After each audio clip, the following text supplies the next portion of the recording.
Hey there, Brian from Aetheric Forge here again. It's been a while, but I've been busy with Runtime 2.0 and I just finished it not that long ago. So I'm going to do a little presentation about it and how the whole stack fits together. I'm going to demonstrate quickly what an app looks like written for runtime and how that all fits together. So we've taken a little bit of a different design philosophy here. I'm calling this a constitutional runtime because I did, in fact, write a constitution for the campus model that I'm using. So like any application, it has a lot of the same important features. We have identity, so the idea of integrating with SSO or an employee directory or something like that. Knowledge, database records, files, things like that. And then you got your authority, which is like your business logic. This role is allowed to do that, that sort of thing. And then you have your underlying infrastructure, your database server or web server, whatever. Um, each of these pieces, I mean, they all in their own domain make sense together, but as a coherent picture, it's kind of vague.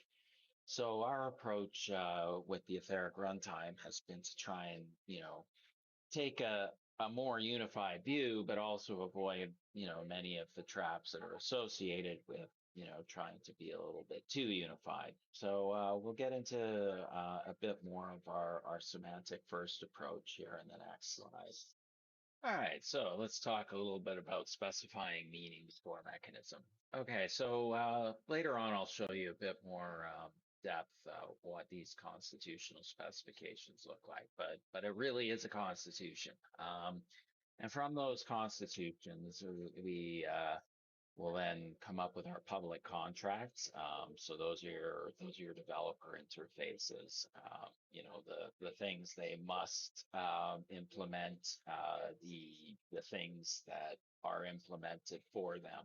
Um, and then underneath that, we derive institutions from those contracts. So if we have a lot of, say, knowledge related contracts, we can put all of those contracts together under a library institution.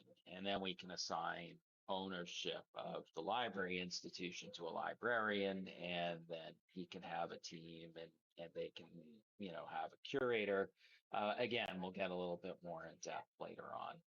And then the institutions sit on top of the provider. So the authority itself has direct access to the provider. The provider might be like a Keycloak OIDC provider or an S3 storage provider or a RabbitMQ transport provider. It is quite composable, and we'll get a little bit more into that. But before we do that, I'd like to just talk a little bit about, getting onto the GitHub, getting the code, and getting it running on your own machine here. So that'll be in the next slide. All right. So um, if we go to the if you go to the GitHub, and there's links later on. If you go to the GitHub, you'll see all of the three repositories there.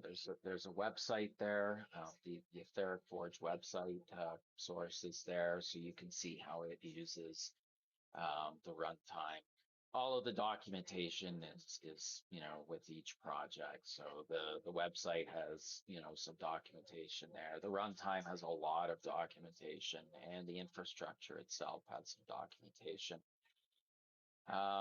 So when we dig into the documentation in the runtime, we started at the Constitution, and then we go on down from there, start writing our public contracts.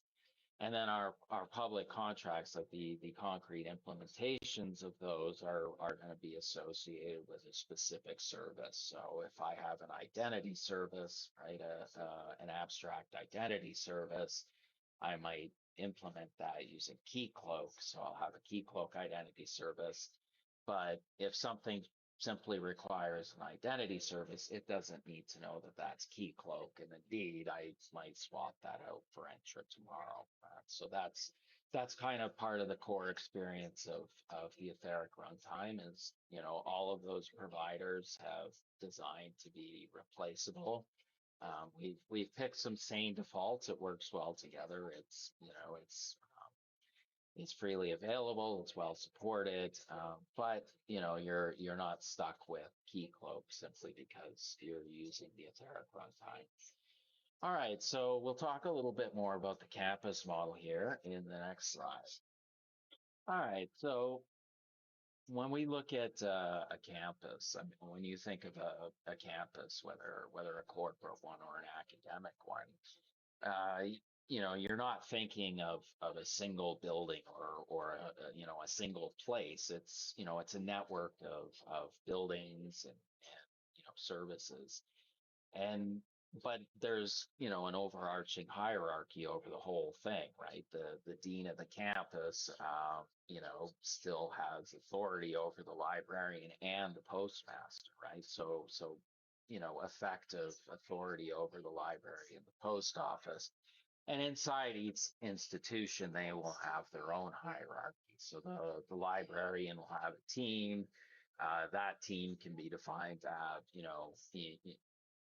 another hierarchy below that again. So you really can model your institution's, physical hierarchy and governance directly onto the digital architecture here.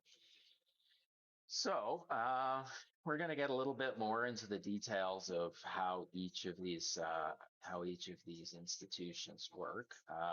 All of this is really foundational upon identification. So we'll spend a little bit of time on the registry and the registrar and talk about how everything goes from there. So next slide.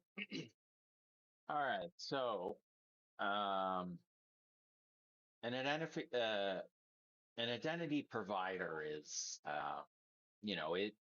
it serves one purpose really, which is to authenticate that the credentials belong to, a particular account. So if I log in via OAuth with this username and that password, the identity provider can say, yes, that password belongs to that account. What it can't do in any way at all is say that that person is who it is. That's a much longer chain of provenance. So what we're looking at doing is saying, okay, we have an institution, we have a registry, and this registry is responsible for, attesting credentials and identities across the campus. So the registry will have its record of, who's been authenticating, who's been granted temporary permissions, who's been placed on leave, who's on vacation. So all of those things are going to go through the registry, and the registry will have the current state of identity for the entire campus.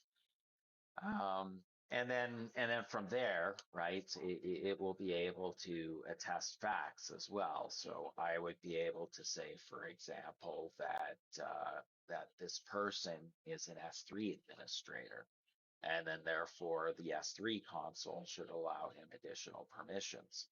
All of that's going to come from the SSO, in this case Keycloak, and MinIO will be able to read back from Keycloak that, oh, okay, this person is in the administrators group. So all of that fits together, and so Keycloak's going to have its records, our registry is going to have its records, and all of that taken together as a whole is what creates an actual constitutional authority, and therefore the legal provenance that would withstand scrutiny in, say, a courtroom. All right, so in the next slide, we'll talk a little bit more about the institutions that come with the campus and how they get used by the applications. All right, so let's talk a little bit about the institutions that are coming with the campus. So we basically have, four main areas of concern that the institutions are going to have to deal with. So we have an archive that represents, any kind of non-indexed object store. Now that can be anything from, a file on an Azure disk to a USB thumb drive that's been encrypted. Um, the idea is the archive knows what went where when and who did it. So if something got put out onto a USB thumb drive, the archive is going to have a record of who did that. Post is for both internal and intra-campus mail, or sorry, yeah, inter and intra-campus mail. So, application one might want to send application two, and in this model, we're simply going to call an application an institution. I'll demonstrate that a little bit later. So if one institution wants to send a message of some kind to another institution, it will send an envelope through the post. And then we have our library. Library is going to map to, among other things, databases. And it'll maintain indexes, provide search facilities, maintain,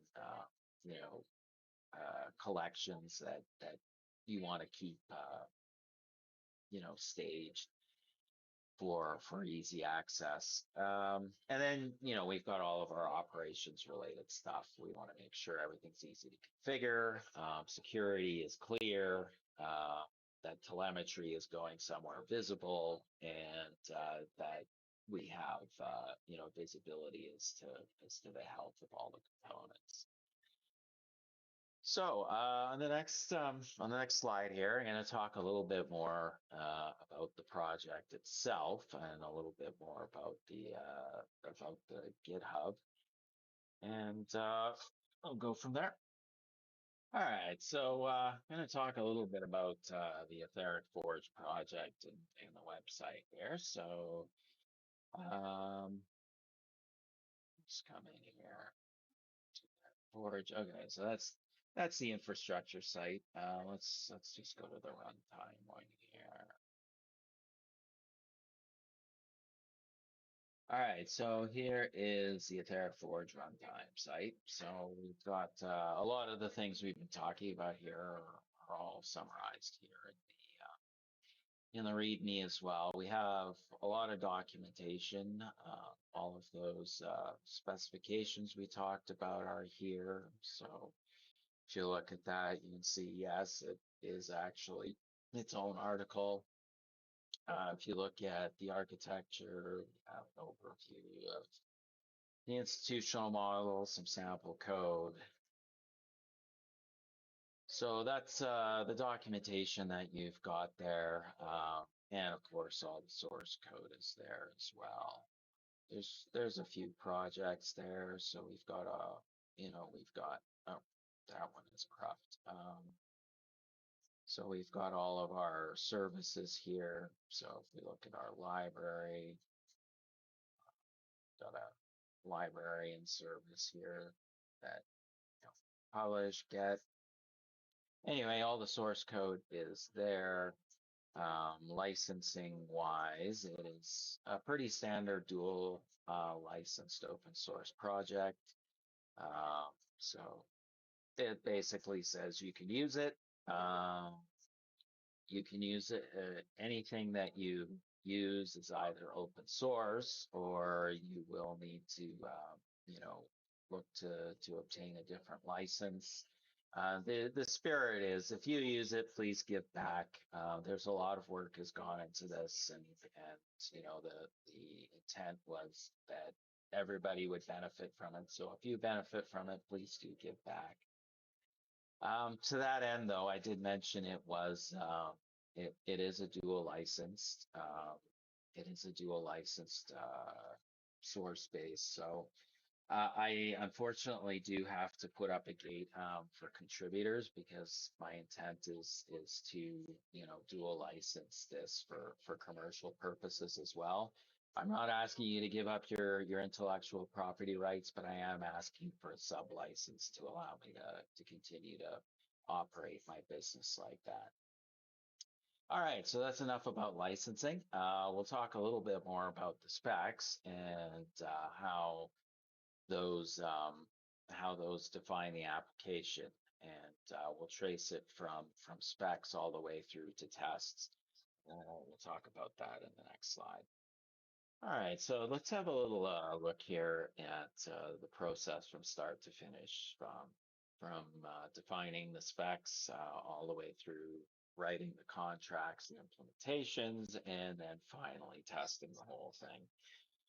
So I'm just going to pull up the code here, and we can look at one of these specs. Maybe let's look at knowledge and look at the knowledge service. So we define some things. We define rules about how those things can interact.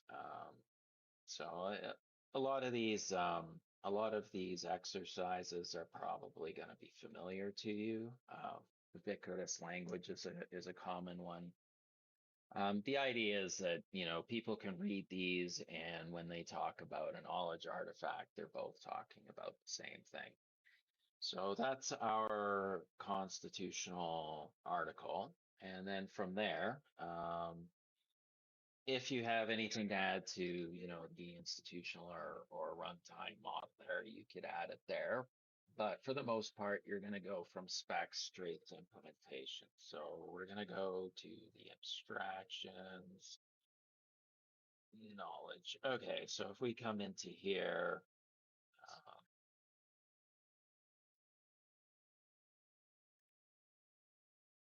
okay, there's a lot of them there. I think I'm just gonna go from here. Yeah. So if we come in here, we have those are the tests. Let's go into the abstractions first. Okay, so yeah, I mean we've got a lot of different things here. Authoritative references, and just some basic primitives. A knowledge object, a description of that object, where it is in the life cycle, and its current state. So there's our contracts. Now, if we come back and look at our providers, we're going to see that we have an in-memory knowledge provider. So it's pretty straightforward. We can just put and get artifacts into memory there. And then you'll find that the library itself requires an archive provider as well. So we have a MongoDB implementation there too. So then finally, we make sure that it all fits together properly. We pull up our knowledge service tests, and then that just runs there. So that's the process of making sure that our tests match our specifications. So the Constitution forward approach there gives us a very good, strong test contract and a lot better confidence that our implementation will do what it's supposed to. All right, I'm gonna talk a little bit more about the open source and commercial models here, the dual source licensing. Just a little bit more, talk a little bit more about Aetheric Forge, my own business, Black Circuit Design, and then we'll continue on from there back to building some apps. All right.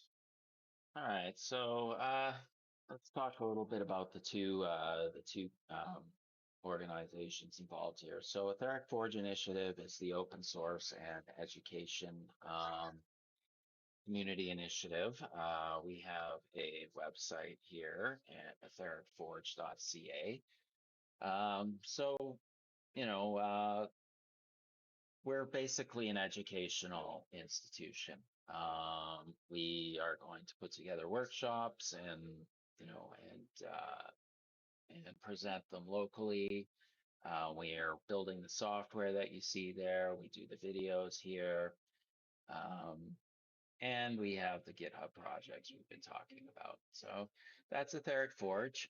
Black Circuit is my own personal design business. I do systems design, of course, with the things we've been talking about here.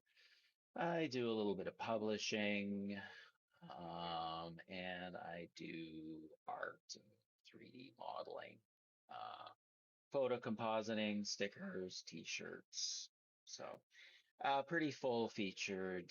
pretty full featured design business. So if you're looking for commercial support for what I've been going through here, please do get in touch. All right, so that's the last I will talk about Black Circuit, I promise.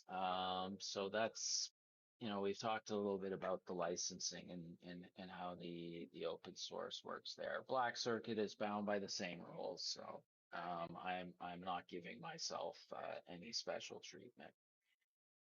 All right, so let's go on and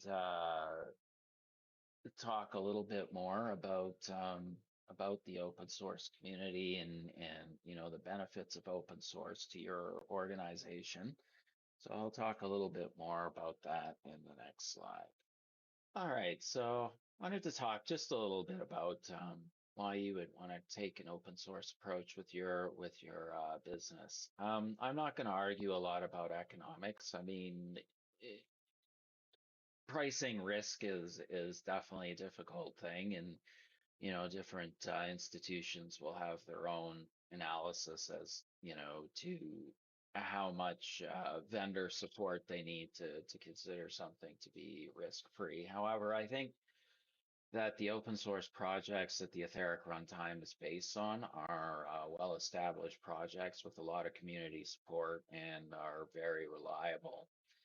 Um, but to me, the big thing about open source is it's transparent.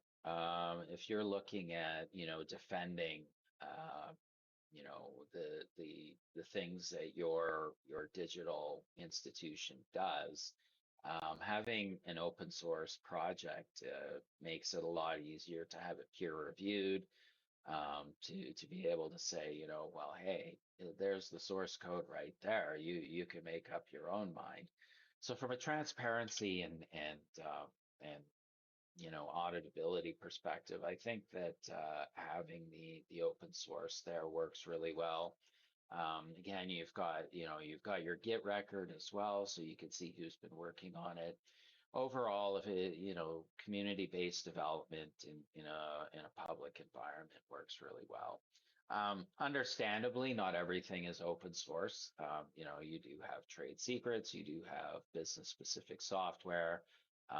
Things work, the whole system works together too with private repositories and container registries as well. So um, I think this is a great